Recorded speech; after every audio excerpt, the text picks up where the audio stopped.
In previous video, I talked about how mother's behavior changed when her daughter-in-law came to her house. So I will talk about one case which is related to mother's attachment towards their first child. So an elderly woman came to us with her children to protect her privacy. I have changed a few details, but the emotion and the psychological patterns are real. When she first sat down, I asked her, "What brings you here today?" She smiled and said, "Nothing, I don't have any major problems."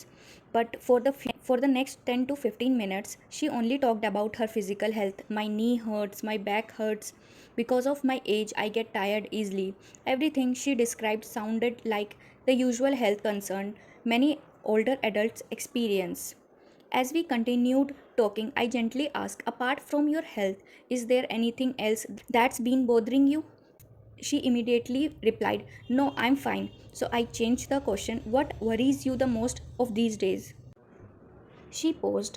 Her eyes slowly filled with tears. She wiped them away and softly said, "मुझे बस अपनी family की चिंता लगी रहती है." I asked, "What kind of worries?" She couldn't explain it clearly. She only repeated, "बस बच्चों की चिंता रहती है." The more I asked, the more I realized that she wasn't ready to talk about what was really hurting her. When one of her younger children quietly added, "Actually, she's very attached to my elder brother," I looked back to her. She stayed silent. Then her child continued, "Every day my brother leaves for work, he says hello to her and then he's busy. When he comes home, he greets her, but he does not sit with her or spend time talking to her like he used to." For the first time, the real issue became visible. It wasn't her knees, it wasn't her back pain, it wasn't even constant worry. She missed something much deeper. She missed the time she used to spend with her son, and that made me think, how often do we say she is just emotional or she is too attached without asking a much more important question: what emotion is hiding underneath that attachment? So to understand why some mothers become deeply attached to their children, we first need to understand the world many of them grew up in. Let's go back 30 or 40 years. Imagine a young woman getting married in her early 20s or sometimes even younger. She leaves the only home she has never and moves into her husband's family home. Everything is new, the people are new, the rules are new, the expectations are new. In many families, especially during that time, she wasn't encouraged to make decision.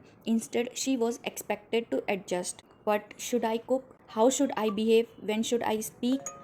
When should I stay quiet? Many women were taught that a good daughter-in-law is someone who adjusts, sacrifices, and keeps the family together. If disagreements happened, they often heard the same advice: "This is your home now, you have to adjust, don't answer back, every marriage is like this." Some women were fortunate to have supportive husbands and in laws, others experienced constant criticism, emotional neglect, or even domestic violence. Whether their experience was positive or painful, one message was repeated again and again: put your family before yourself. Many learned to suppress their own needs because they believed caring for everyone else came first. Then one day they become mothers. For the first time, there was someone who depended on them completely. A tiny child who smiled when they entered the room, who reached out for them when scared, who cried until they held them, who wanted no one else but their mother. For many women, this relationship became unlike any other they had experienced. It wasn't based on duty, it wasn't based on expectation, it felt like unconditional love. As the child grew, the bond grew stronger too. If it was her first child, the experience often became even more significant. Every milestone was a first: the first smile, the first word, the first step, the first day of school. Along with those moments came a powerful emotional connection. Over the years, many mothers built their daily routine around their children. Their identity slowly became, "I am a mother." Their happiness came from caring for the family. Their purpose came from looking after everyone. For many women of that generation, there were fewer opportunities to explore interest outside the home, build independent careers, or develop an identity separate from family responsibility. Motherhood often became the role that gave them the greatest sense of meaning and recognition. So when their children grew up, become independent, got jobs or got married, The change felt much bigger than simply having an empty house. It felt like losing a role they had lived every single day for decades.